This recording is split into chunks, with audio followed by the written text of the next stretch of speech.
أعوذ بالله من الشيطان الرجيم. بسم الله الرحمن الرحيم.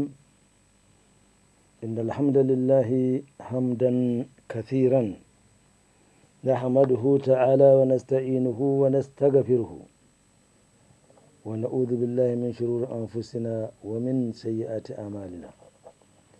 من يهده الله فهو المهتدي ومن يضلل فلا هادي له. ونشهد كما بنفسه شهد الله أنه لا إله إلا هو والملائكة وأولو العلم قائما بالقسط. لا إله إلا هو العزيز الحكيم الخالق البارئ المصور الذي له ملك السماوات والأرض يحيي ويميت وهو على كل شيء قدير. ونشهد وكفى بالله شهيدا محمد رسول الله والذي أرسله ربه بالهدى ودين الحق بشيرا ونذيرا وداعيا إلى الله بإذنه وسراجا منيرا. بلغ الرسالة وأدى الأمانة ونصح الأمة وكشف الغمة وجاهد في الله حق جهاده حتى أتاه اليقين. ختم النبيين وإمام المجاهدين الذي لا ينطق عن الهوى إن هو إلا وحي يوحى علمه شديد القوى الذي جاء بكتاب عزيز لا يأتيه الباطل من بين يديه ولا من خلفه تنزيل من حكيم حميد. كتاب الذي من قال به صدق ومن عمل به أجر ومن حكم به أدل ومن دعا إليه فقد هدي إلى صراط مستقيم. هذا الكتاب كل من تمسك به وتمسك بالسنة الذي جاء به فقد استمسك بالعروة الوثقى لا انفصام لها والله سميع عليم. فصلى الله تعالى على نبيه الكريم وعلى آله وصحبه ومن تبعهم بإحسان إلى يوم الدين. رب اشرح لي صدري ويسر لي أمري وحل عقدة من لساني يفقه قولي. اللهم لا سهل إلا ما جعلته سهلا وأنت تجعل الحزن إذا شئت سهلا. فعلمنا ما جهلنا وذكرنا ما نسينا وزدنا علما. ثم أما بعد. السلام عليكم ورحمة الله وبركاته. Gloire et louange sont à Allah subhanahu wa ta'ala, l'infiniment grand, l'infiniment transcendant, l'omnipotent, l'omniscient, l'omniprésent. Que ton nom, ô Allah, soit loué, béni, glorifié et sanctifié éternellement, dans les ci-bas comme dans l'au-delà. Nous t'invoquons, nous t'implorons et nous demandons ton assistance. Et nous te remercions pour les innombrables bienfaits dont tu nous as gratifiés. Et ces bienfaits sont innombrables, conformément à ce que nous retrouvons dans le Coran. Ba'da a'udhu billahi minash shaitanir rajim. Wa atakum min kulli ma sa'altumuhu wa in ta'uddu ni'matallahi la tuhsuha innal insana lazalumun kafar. Allah nous informe qu'il nous a accordé tout ce dont nous avions exprimé comme besoin et même ce dont nous n'avions pas exprimé, et que si nous devons nous mettre à décompter les bienfaits d'Allah subhanahu wa ta'ala, nous ne saurions terminer ce décompte-là. Mais telle est la nature qu'Allah a voulu doter l'être humain. Innal insana la zalumun kafar, il est foncièrement injuste est cafard et ingrat parce qu'il n'est pas prêt, ou toujours prêt à reconnaître ces bienfaits qu'Allah subhanahu wa ta'ala nous a gratifiés. Alors nous demandons au Allah de nous préserver des maux de nos propres âmes et de nos répréhensibles actions, car Allah subhanahu wa ta'ala, celui qu'il guide, eh bien, personne ne peut l'égarer. Mais quant à celui qui l'égare, personne ne lui trouvera de chemin, qu'Allah subhanahu wa ta'ala nous en préserve. C'est ainsi que nous témoignons, comme Allah subhanahu wa ta'ala a témoigné lui-même qu'il n'y a point de divinité en dehors de lui. Allah l'a témoigné lui-même. Et dans ce témoignage, Allah subhanahu wa ta'ala a joint également et les anges, ainsi que l'honneur ici est fait aux détenteurs de la science, conformément à ce verset du Coran où Allah subhanahu wa ta'ala nous dit Shahid Allahu annahu la ilaha illa huwa wal malaikatu wa ulil ilm qa'iman bil qist la ilaha illa huwa al aziz al hakim. Allah a témoigné par lui-même qu'il n'y a pas de divinité en dehors de lui. Ainsi, Allah fait témoigner les anges, ainsi que ceux qui détiennent la science. Cette science qui ne vous met pas en conflit, ouvert ou fermé, vis-à-vis de votre Créateur. Alors Allah a témoigné par lui-même. Allah, seul, sans associé, créateur, l'unique créateur et l'unique administrateur des cieux et de la terre, c'est lui dont la miséricorde embrasse toutes choses. En effet, Allah subhanahu wa ta'ala a dit Rahmati wasi'at kulli shay'in. Allah s'est donné deux attributs. Il s'est fait appeler Ar-Rahman et Ar-Rahim. Quant au Rahman, eh bien, cette miséricorde, Allah la dispense ici-bas à toute créature confondue. Allah a fait bénéficier même à ceux qui n'y croient pas en son existence la clarté du soleil, l'eau qui tombe, l'oxygène que nous respirons, etc., etc. Même ceux qui nient son existence en profitent ici-bas. Ça, c'est l'effet du Rahman. Il le fait sans distinction aucune. Mais quant à Ar-Rahim, ici, c'est une générosité qui se manifeste sélectivement. Elle n'est vouée qu'à ceux-là qui se sont conformés à ses commandements, qui ont suivi la sunna du prophète Mohammed sallallahu alayhi wa sallam, donc qui se sont conformés verticalement par rapport à tous les commandements d'Allah subhanahu wa ta'ala, et qu'horizontalement, ils ont tout fait pour ne pas être en porte-à-faux avec les créatures de façon générale. Nous témoignons aussi, Allah subhanahu wa ta'ala suffit comme témoin, que le prophète Mohammed ibn Abdallah est son messager, annonciateur des bonnes nouvelles pour ceux qui se sont conformés au commandement d'Allah subhanahu wa ta'ala sous la direction du prophète sallallahu alayhi wa sallam, mais également le prophète sallallahu alayhi wa sallam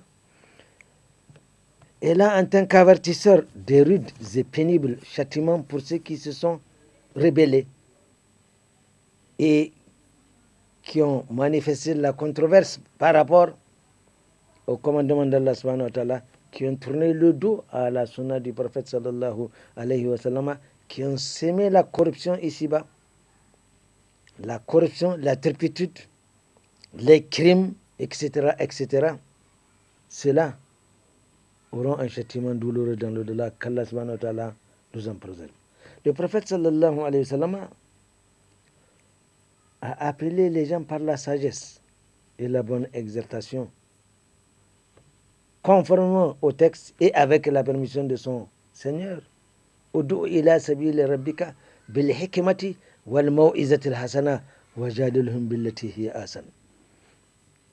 Il a été donné ordre au prophète sallallahu alayhi wa sallam depuis les premières heures de sa mission d'être affable, de ne pas montrer, parce que à un moment donné, le prophète sallallahu alayhi wa sallam était le seul soumis à Allah subhanahu wa ta'ala, le seul musulman. Et voyez l'œuvre gigantesque à travers cette mission. Aujourd'hui, nous sommes combien de musulmans, combien de croyants? Donc, il y a un enseignement pédagogique que le prophète sallallahu alayhi wa sallam a suivi, et que tous ceux et celles qui seront amenés à appeler les gens vers cette religion doivent passer par là. Udu ila sabili rabbika bil hikma, avec la sagesse, wal mau'izati al hasana, et la bonne exhortation. Au prophète sallallahu alayhi wa sallam, Allah avait dit walau kunta faddan ghalidhal qalbi lanfaddu min hawlik fa'fu anhum wastaghfir lahum wa shawirhum fil amr fa iza azamta fatawakkal ala Allah inna Allah yuhibbul mutawakkilin.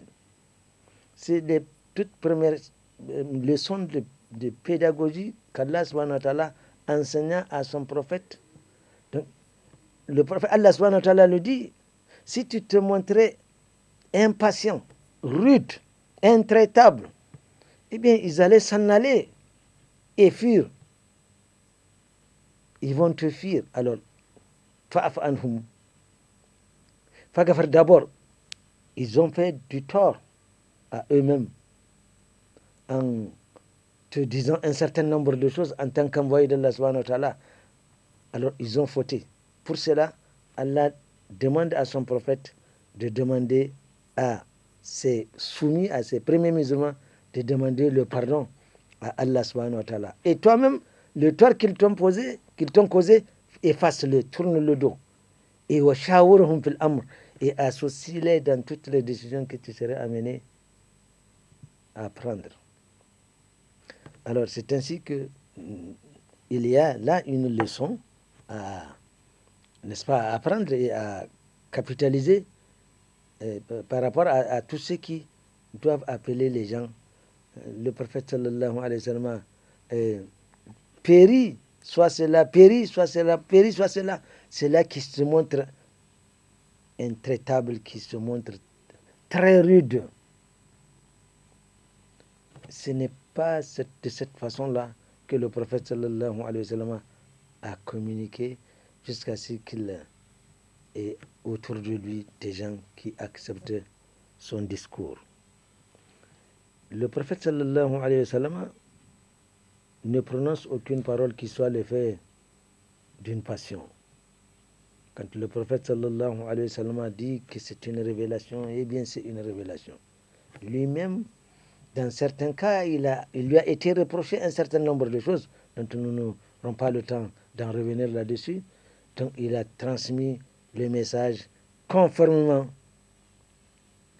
à ce qui lui a été révélé à travers l'archange Gabriel alayhi salam. À l'appui de la mission du prophète sallallahu alayhi wa sallam, il y a un livre que nous écrivons toujours avec un grand L, donc un L plus que majuscule. Et c'est quoi ce livre-là? C'est le Coran. Et 60 hizb, composé de 114 chapitres.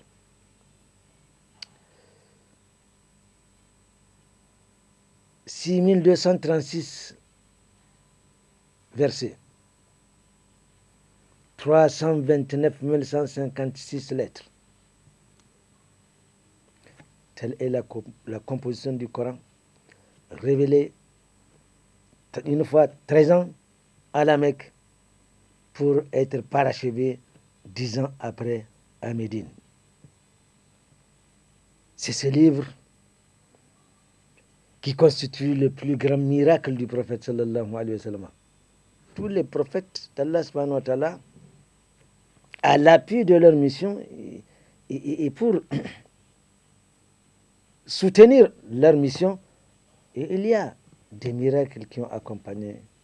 Je ne prendrai seulement que deux. Quand nous voyons Moussa alayhi salam avec son bâton, il a tapé la mer qui s'est fendue. C'est que personne d'autre, aucun magicien ne peut faire. Si nous voyons Isa alayhi salam, il fait ressusciter par la permission d'Allah subhanahu wa ta'ala les morts, etc., etc.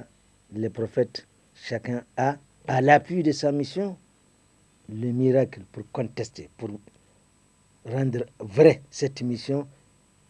Et ce miracle, évidemment, défie l'humanité.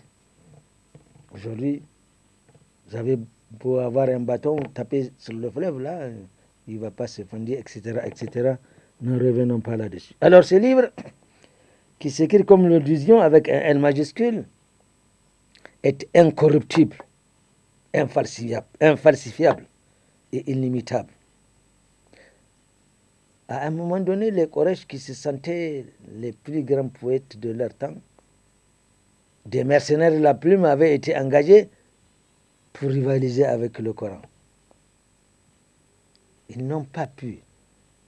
Et le défi que le Coran a lancé restera jusqu'à la fin des temps, ne sera pas relevé. Alors, incorruptible, que les ennemis de l'islam n'ont-ils pas fait à un moment donné pour changer quoi que ce soit du Coran? Allah a donné la garantie. La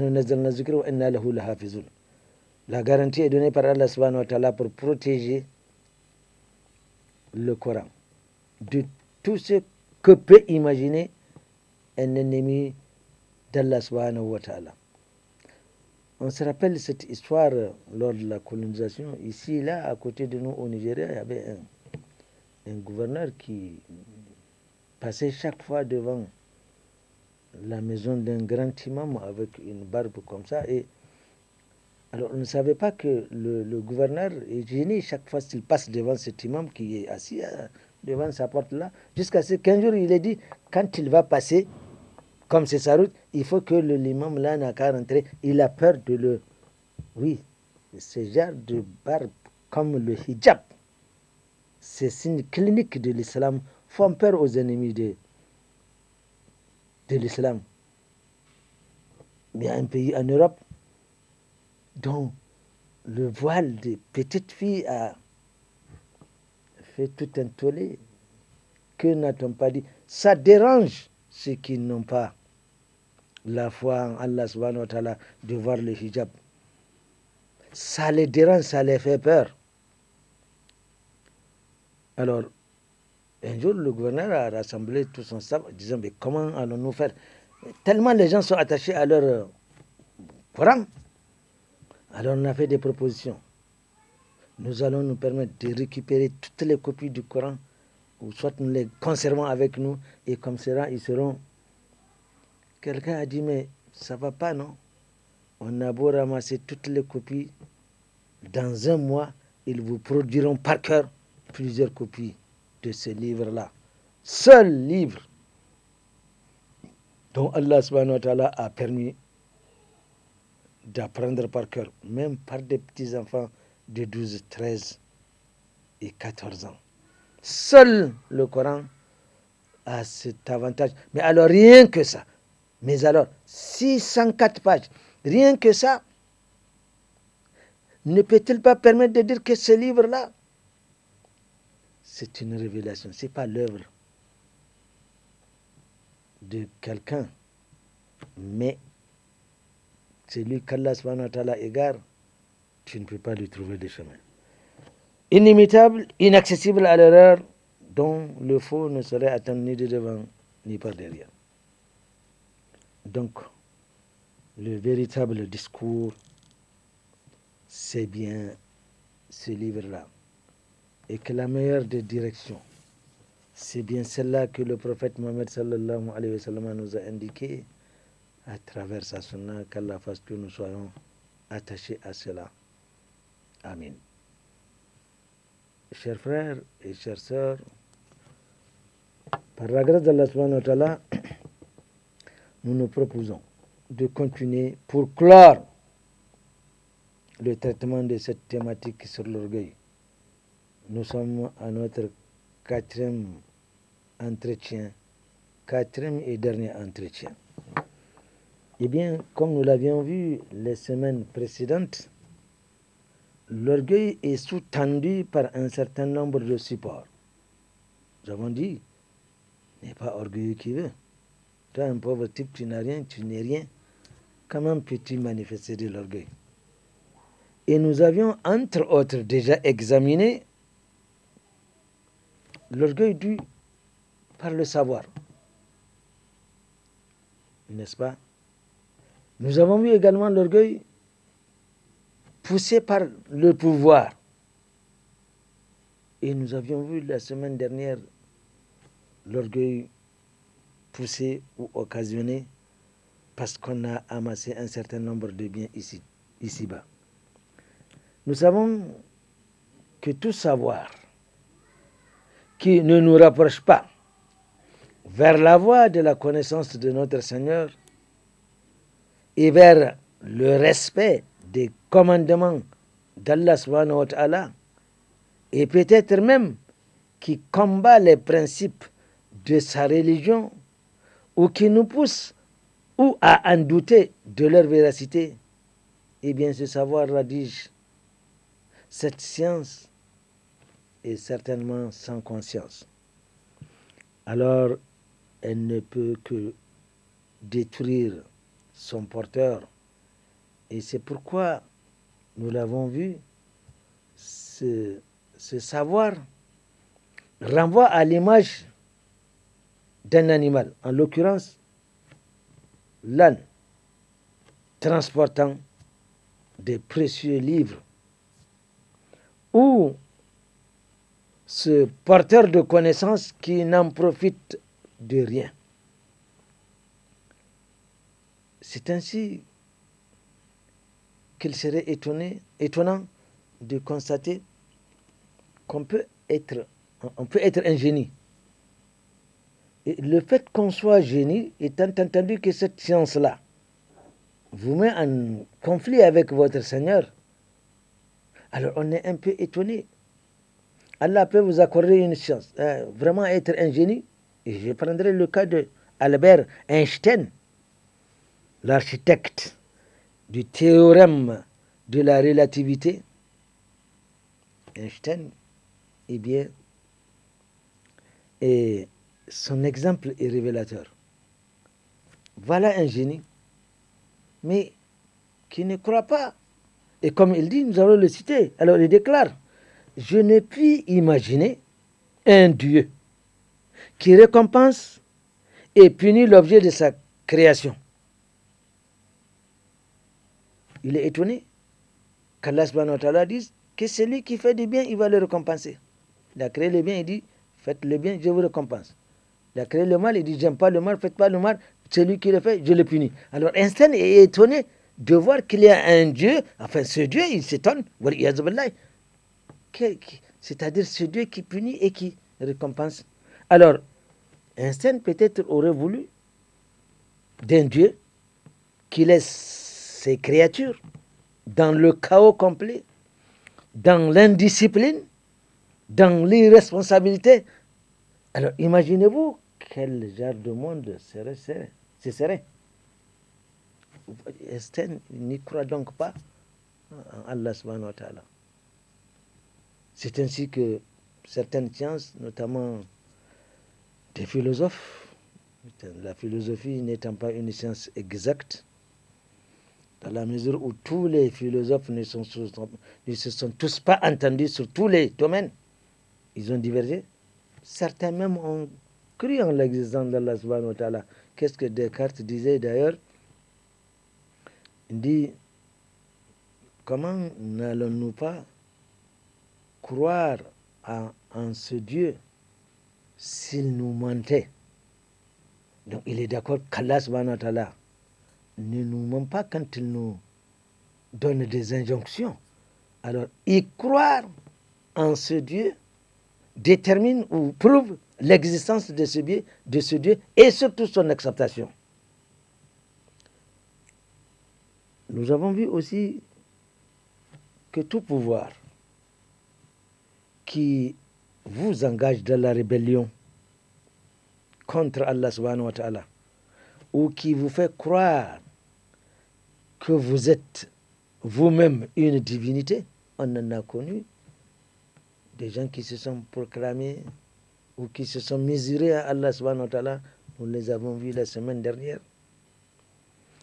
ou qui contraint les gens à vous considérer comme tel, ou qui vous fait penser que vous êtes au-dessus de toutes les lois. Et il y en a justement ce pouvoir qui vous pousse à vous imaginer que vous êtes au top.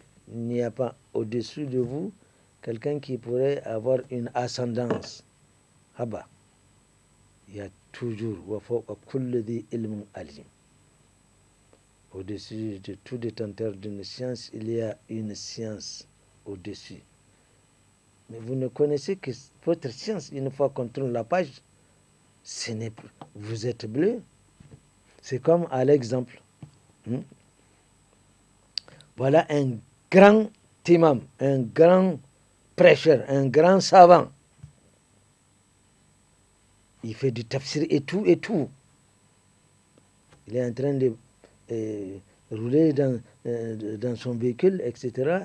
À un moment donné, le véhicule s'arrête. Il a de la chance que c'est à côté d'un garage. Il essaie de démarrer, ça ne démarre pas. Il recommence. Finalement, il sort, il va voir le chef de gare. Ah, un tel, vraiment, j'ai passé comme ça, je marchais et je vois mon véhicule. Et le chef de gare va dire, Omar, viens regarder le véhicule de l'imam. Il demande à l'imam d'ouvrir le capot. Ah, mais imam, c'est votre bougie. Il y a le fil de votre bougie là qui a sauté, c'est tout. Il recolle le fil de la bougie et il demande à l'imam, démarre, et le véhicule démarre. Ici, là, qui c'est qui est imam?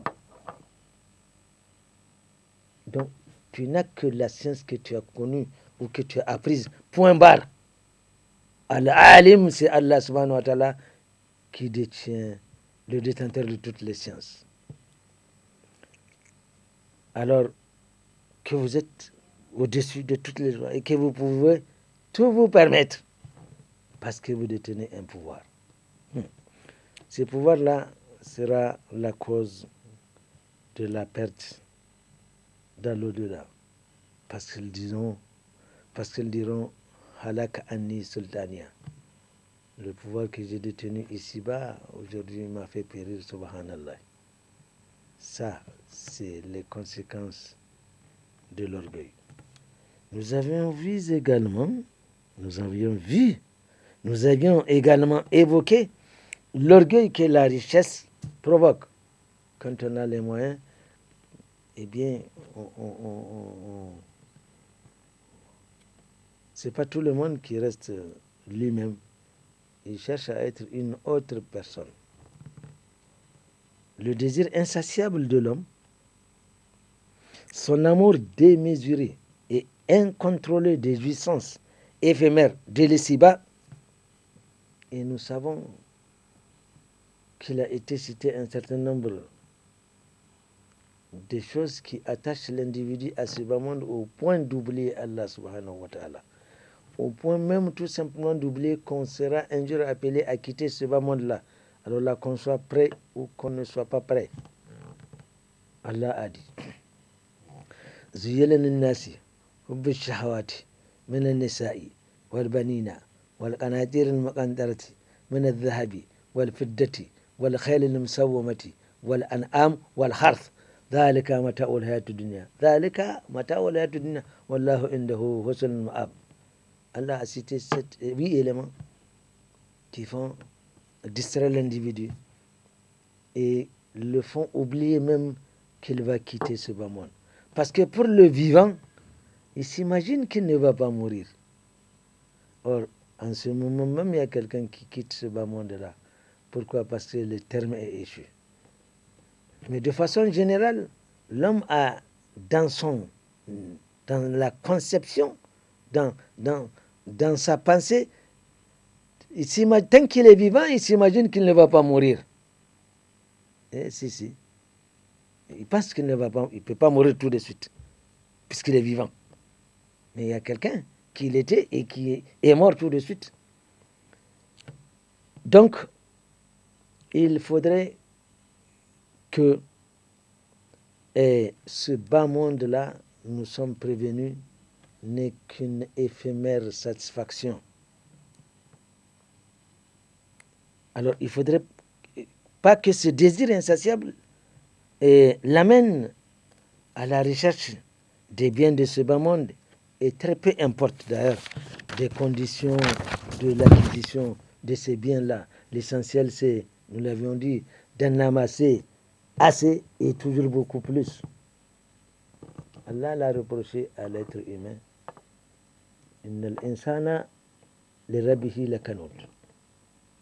L'être humain, Allah atteste. Innal insana, très certainement, al-insan, le fils d'Adam, l'homme, li rabbihi lakanut, est ingrat par rapport à son Seigneur. Nous l'avions vu dans le verset.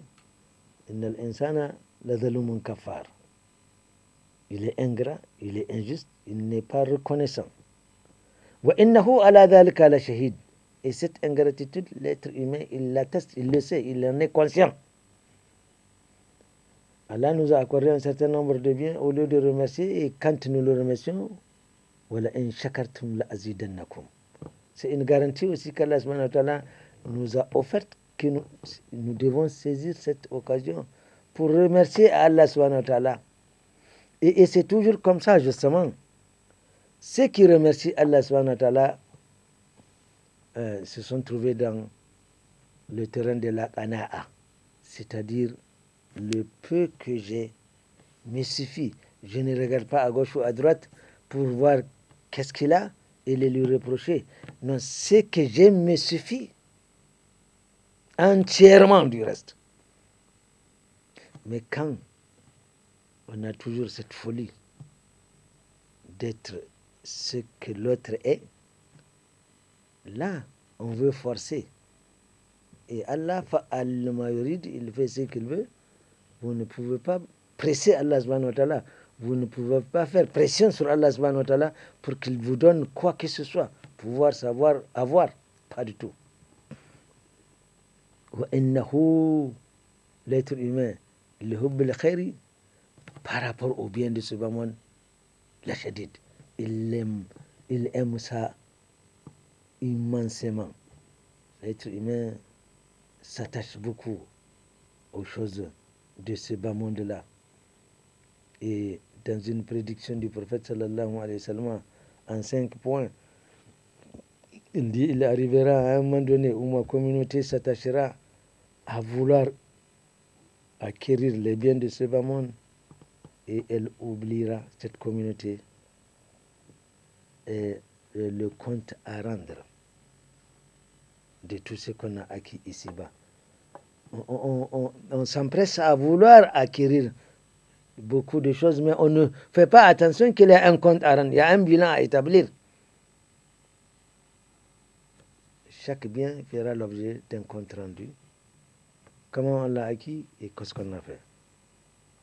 Les biens accordés par Allah subhanahu wa ta'ala ne constituent point un facteur de choix ou de sélection. Non. Quand Allah accorde le pouvoir et les biens de ce bas monde-là, ce n'est pas une marque de présélection, c'est pas une marque de choix. C'est pas parce que vous avez obtenu un pouvoir ou que vous avez des biens que vous allez vous sentir un aimé d'Allah subhanahu wa ta'ala. Le critère d'appréciation est ailleurs. Ces biens ne constituent que des moyens qu'Allah subhanahu wa ta'ala utilise pour éprouver leur détenteur. Le critère d'appréciation auprès d'Allah subhanahu wa ta'ala, c'est l'attachement que porte son serviteur à sa religion. Le prophète sallallahu alayhi wa sallam a dit Iza arada Allahu bi abdin khayran yuwaffiqhu fi din. Quand Allah subhanahu wa ta'ala aime, la marque de choix auprès d'Allah subhanahu wa ta'ala, quand Allah aime son serviteur, et Allah n'aime son serviteur que quand ce serviteur lui-même aura manifesté ce désir d'être aimé par Allah. Et comment? En se conformant à ses commandements, ni plus ni moins. C'est pas Allah qui a dit dans le Coran. Allah a dit dans le Coran, Ba'ada a'udhu billahi minash shaitanir rajim. Et bon, le verset viendra après. Ainsi, quand Allah subhanahu wa ta'ala, inna akramakum indallahi ataqakum, alhamdulillahi rabbil alamin. Inna akramakum indallahi ataqakum. يا ناس إنا خلقناكم من ذكر وأنثى وجعلناكم شعوبا وقبائل لتعارفوا إن أكرمكم عند الله أتقاكم. Le critère de choix ou de préférence vis-à-vis d'Allah subhanahu wa ta'ala, c'est manifester la crainte révérentielle vis-à-vis de son Seigneur, c'est-à-dire se conformer à ses commandements et suivre la sunna du prophète Mohammed sallallahu alayhi wa sallam. Tout ce qui est inspiré par l'orgueil, sous-tendu par le savoir, par le pouvoir ou la richesse, au lieu de témoigner leur reconnaissance vis-à-vis de leur Créateur, beaucoup se sont révoltés et ont fini par subir le châtiment qui convient à leur insubordination et à leur outrecuidance. Tout cela qui ont montré de l'orgueil, de l'outrecuidance, nous avons appris comment leur fin était. N'est-ce pas? Allah punit conformément à sa convenance tous ceux qui se mettent au travers de ses lois, notamment ces grands orgueilleux dont nous en avions rappelé, à commencer d'abord par Iblis, la'anatullahi alayhi, qui s'est vu systématiquement banni et dont il n'y a aucune alternance ou aucune alternative pour que Iblis regagne le paradis. C'est terminé. Il sait qu'il est damné et condamné à vivre dans ce feu qu'on appelle Saqar. Et nous sommes prévenus qu'il fera en sorte qu'il n'ira pas tout seul. Il n'irait pas tout seul. Il fera beaucoup de dégâts parmi les fils d'Adam. Et nous sommes prévenus. Nous avons vu le cas de Pharaon qui s'est senti au-dessus de toutes les divinités si elles existaient. Nous avons vu également des exemples de Namrud qui a voulu se mesurer à Allah subhanahu wa ta'ala, qui a voulu se donner des attributs comme Allah subhanahu wa ta'ala, etc., etc. Et nous avons vu également Karun, dont l'orgueil, à travers l'acquisition des biens de ce bas monde, l'a mis en conflit avec son Seigneur. Et Allah subhanahu wa ta'ala demanda à la terre d'ensevelir tout ce qu'il avait comme bien, lui compris, etc., etc. Chers frères et chères sœurs, nous parachevons cet entretien sur l'orgueil et ses supports par la force ou la puissance soutenue. Parce qu'un savoir peut vous donner une certaine force. Une science peut également vous en attribuer. Soit par un pouvoir ou par des moyens.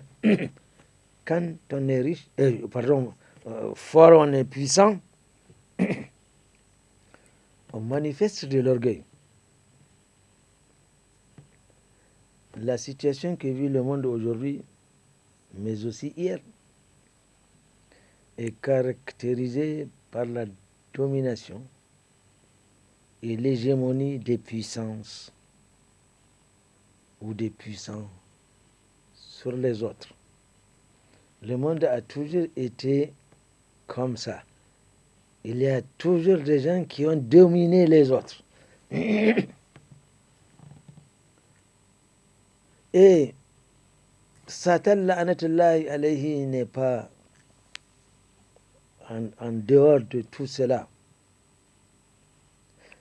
Quand nous voyons l'organisation de l'humanité, au départ, on a connu des tyrans. La longue histoire de l'humanité a connu des tyrans. Et Iblis, la'anatullahi alayhi, a fait penser à ce que, en l'époque, on peut appeler l'autocratie, c'est-à-dire ce pouvoir où les forts manifestent leur force impunément. Ils ont droit de vie, nous en avions vu, ces grands orgueilleux qui ont détenu le pouvoir, ils ont manifesté de la puissance, ils ont électrisé l'humanité, ou du moins les gens sous qui ils avaient cette ascendance. Un pharaon se prend pour on ne sait qui. Or, si on devait trouver dans la population, quelqu'un peut le terrasser, etc., etc. Donc, Iblis, a fait penser à ce qu'on appelait l'autocratie, c'est-à-dire le pouvoir autoritaire, dictatorial. Entre-temps, il s'est trouvé également qu'à l'époque, l'Église a pensé ou a constaté qu'elle avait également une audience. Les gens partaient là-bas. Et c'est ainsi que Iblis, la'anatullahi alayhi, a fait penser à ce qu'on appelait la plutocratie. Pluto, c'est Allah, cratie, Dieu. Donc, ils se sont donné ce pouvoir comme étant venant de Dieu. Donc, et c'est pourquoi, à un moment donné, on voit cette coalition entre les autocrates, ces rois dictatoriaux, qui sont ligués au seigneur des églises. Donc, on a l'autocratie, on a la plutocratie, et le plus souvent, c'est même ces prêtres-là qui couronnent ces rois dictatoriaux. Le monde en subit ces deux poids. Plus tard, à l'intérieur de la société, il y a des gens qui sont bien, ils ne sont pas des chefs, ils ne sont pas de l'église, mais ils ont des biens. Ils aussi, ils ont une audience. C'est des grands terriens, c'est des gens qui sont riches, etc., etc. Et Satan avait pensé ce qu'on pourrait appeler aujourd'hui l'aristocratie, c'est-à-dire le pouvoir des gens. Vous ne pouvez accéder à ce pouvoir que quand vous avez atteint un seuil de bien. C'est-à-dire c'est le pouvoir des riches. Toi, un pauvre, tu ne peux pas faire partie de ce gouvernement-là ou de ce pouvoir-là. Alors les gens souffrent de l'autocratie, ils souffrent de la théocratie, et maintenant c'est de la plutocratie, et maintenant c'est l'aristocratie. À l'intérieur aussi, il y a un autre groupe pour en faire ce qu'on appelait la plutocratie. C'est également un gouvernement des gens. L'aristocratie, c'est le gouvernement des nobles, n'est-ce pas? Les fils des riches, les fils des rois, etc. Et à l'intérieur, il y a des gens qui ont les moyens. Ils ont créé aussi la plutocratie, le pouvoir, n'est-ce pas, des gens qui ont les biens. Donc les gens souffrent de 4 craties: autocratie, théocratie, aristocratie, plutocratie. Alors les gens en ont assez, ils en ont marre. C'est ce qui a provoqué justement cette révolution qu'on a connue en France en 1790-92, qui a créé la rébellion. Et cela justement a fait que on a assisté à des émigrations des Européens pour aller remplir l'Amérique, parce que l'Église ne répondait pas très bien aux aspirations de ces populations. Ainsi, le peuple a commencé à se révolter. Et qu'est-ce que Satan a pensé? Il a pensé à ce qu'aujourd'hui, nous sommes en train de subir la démocratie. Démo, un mot, et deux mots composés. Donc, c'est un mot composé de démos, qui veut dire peuple, kratos, qui veut dire pouvoir. Donc, ce n'est plus le pouvoir des dictatoriaux, ce n'est plus celui de l'Église, ce n'est plus des nobles, ce n'est plus des riches. Aujourd'hui, démocratie, c'est le pouvoir du peuple. Le peuple s'est révolté et Satan a fait penser à la démocratie. C'est pourquoi la démocratie est d'essence mécréante. C'est de la mécréance. L'éminent historien, non, l'éminent homme politique américain, comment il s'appelle, Abraham Lincoln, a défini la démocratie comme étant le pouvoir du peuple, par le peuple et pour le peuple. Pouvoir du peuple, par le peuple et pour le peuple. Nous voyons dans ce pouvoir, il n'y a pas Allah là-dedans. Il y a un déni de pouvoir d'Allah subhanahu wa ta'ala. Et tout ce qui dénie le pouvoir d'Allah subhanahu wa ta'ala, c'est de la mécréance. On nous l'a imposé et nous voilà. Le peuple est libre de faire tout ce qu'il veut. Non, le Coran n'est jamais libre de faire ce qu'il veut. Mais on nous l'impose. Qu'Allah subhanahu wa ta'ala nous en préserve. Alors, nous étions où la situation que vit le monde aujourd'hui, mais aussi hier, est caractérisée par la domination et l'hégémonie des puissants sur les autres. Ils imposent leur volonté sur l'ensemble des autres créatures au point où ils se croient invincibles. Oui, tous les forts, à un moment donné, s'imaginaient qu'ils sont invincibles. C'est ainsi qu'ils s'enflent d'orgueil sur terre et commettent toutes sortes d'abus et de désordres dans toute l'impunité. Nos pays ont connu l'esclavage, la domination, enfin tous ces mots que nous sommes en train aujourd'hui de vivre parce qu'on veut manifester de la force. Allah subhanahu wa ta'ala rappelle et attire leur attention à ceux-là qui font ce genre de comportement. Allah dit A'udhu billahi minash shaitanir rajim awalam yasiru fil ardi fayanziru kayfa kana aqibatu alladhina min qablihim wa kanu ashadda minhum quwwatan wa ma kana Allahu liyujzahu min shay'in fis samawati wala fil ardi innahu kana sami'an qadira. Allah dit, ne voit-il pas qu'Allah subhanahu wa ta'ala kayfa aqibatul lazine, comment a été le sort allazina qablahum, ceux qui sont avant eux, ceux-là qui se manifestent aujourd'hui, ils sont puissants. Allah dit, n'ont-ils pas vu ceux qui les ont devancés? Kanu ashad minhum quwwatan, ils étaient plus puissants qu'eux. Wama kana Allahu liyujzahu, quand Allah décide, rien ne saurait réduire la volonté d'Allah subhanahu wa ta'ala de se manifester, tant dans les cieux que sur la terre.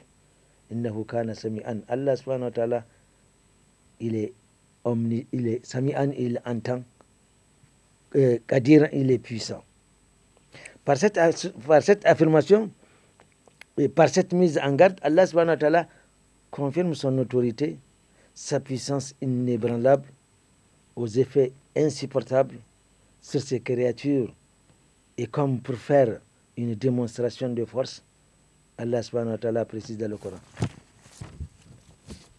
Seul Allah punit ces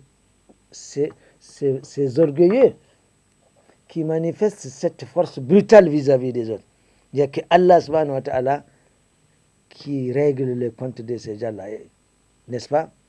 Et Allah dit, awalam yaraw annahum yuftununa fi kulli amin marratan aw marrataini thumma la yatubuna wa la hum yadhakkarun. Allah dit, n'as-tu pas vu que de temps en temps nous les punissons?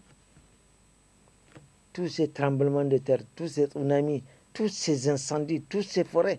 Récemment encore, un pays en France était obligé de recourir à l'assistance des autres pays incapables d'éteindre un incendie.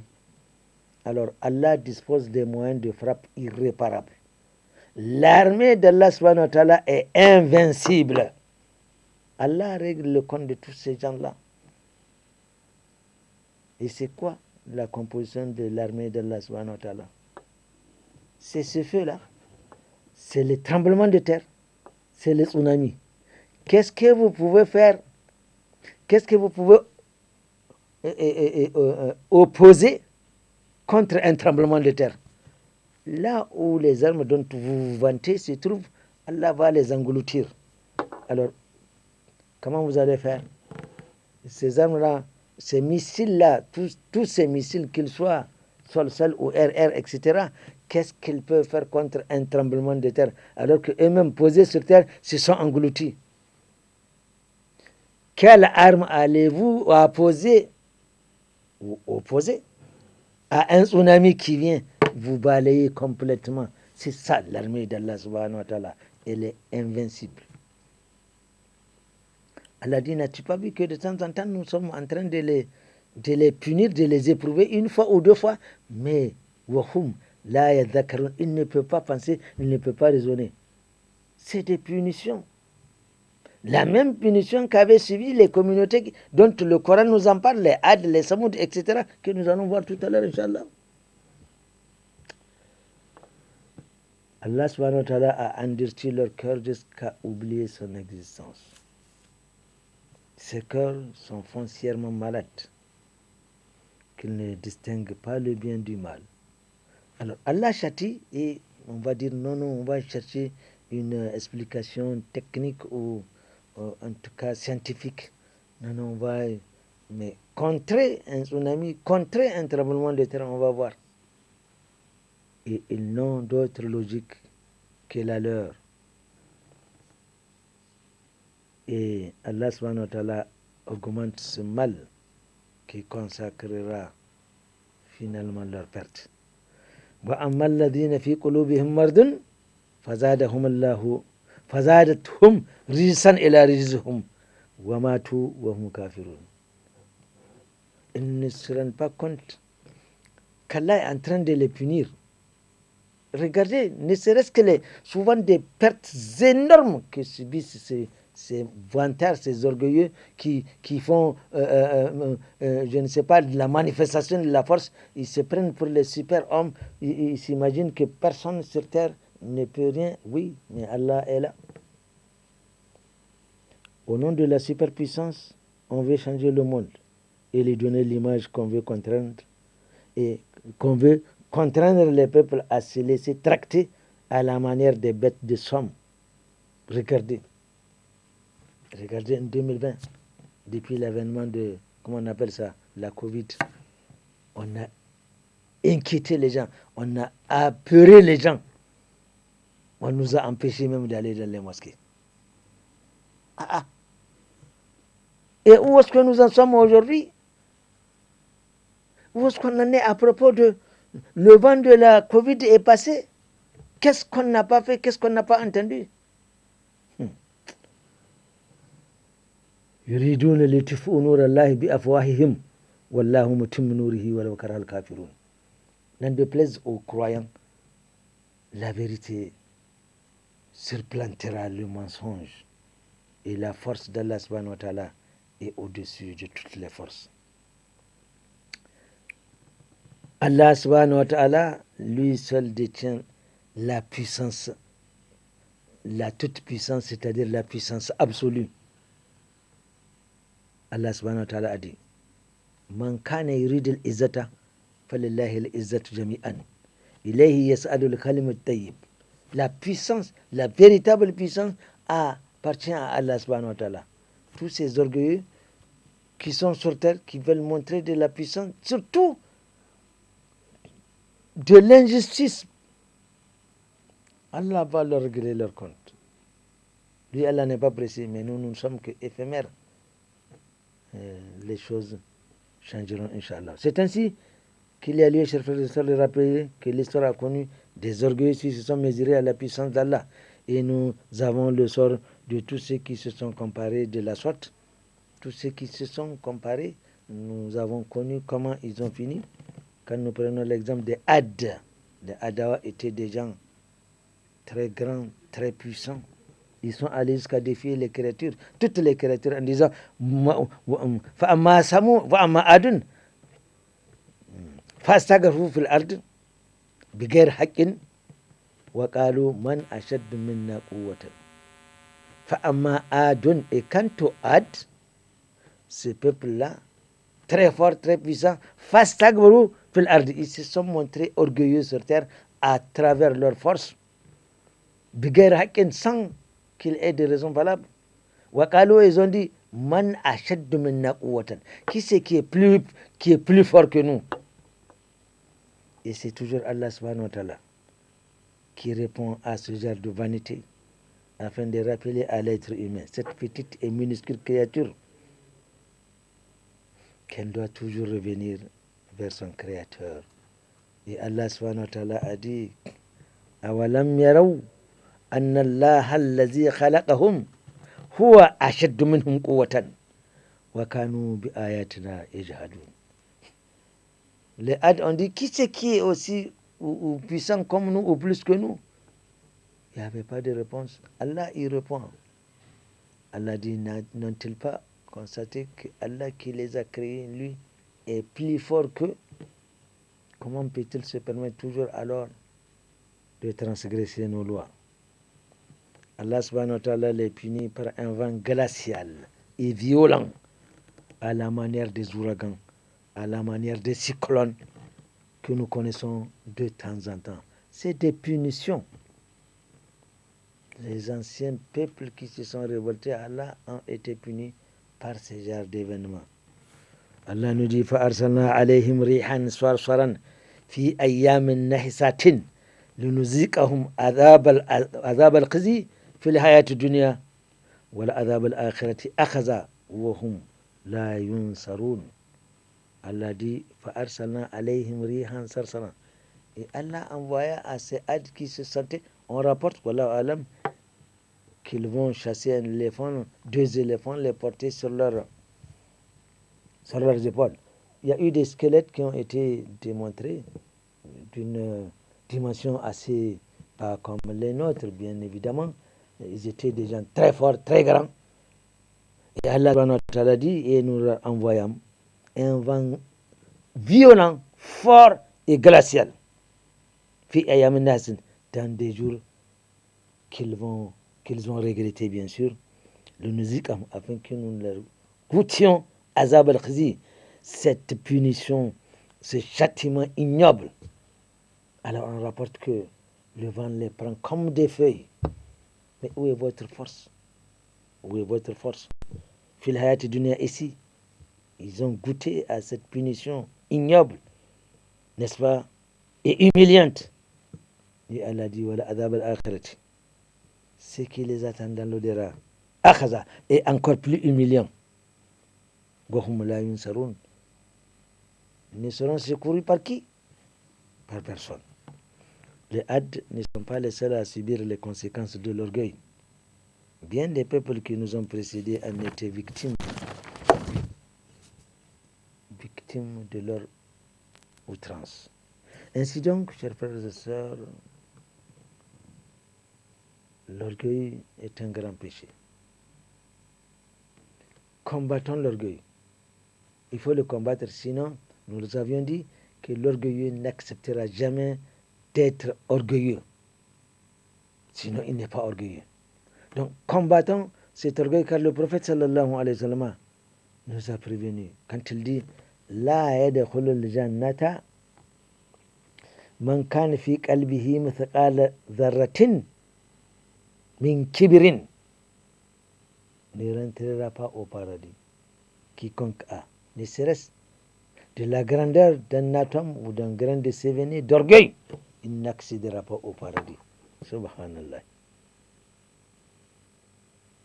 Ainsi, en termes de conclusion, nous dirons تلك الدار الآخرة نجعلها للذين لا يريدون علوا في الأرض ولا فسادا والعاقبة للمتقين. تلك الدار. Cette demeure dont on parle dans beaucoup de versets, وابتغي فيما آتاك الله الدار الآخرة, Allah dit تلك الدار, cette dernière demeure dont il est question, qui n'est autre que le paradis, نجعلها, que nous réservons للذين يريدون لا يريدون علوا, pour ce peuple qui ne veut pas manifester de l'orgueil et qui ne commet pas de la turpitude dans les ici-bas. والعاقبة للمتقين.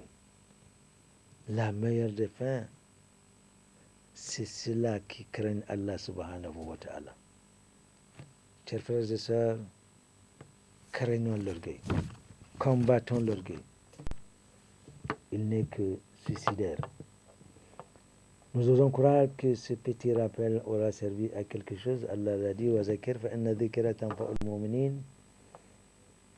Et que dans tous les domaines où l'orgueil se manifeste, nous devons savoir qu'on peut rester humble, craignant Allah subhanahu wa ta'ala, respectant ses commandements, et tout en étant en bon terme également, horizontalement, avec ce qui vous environne.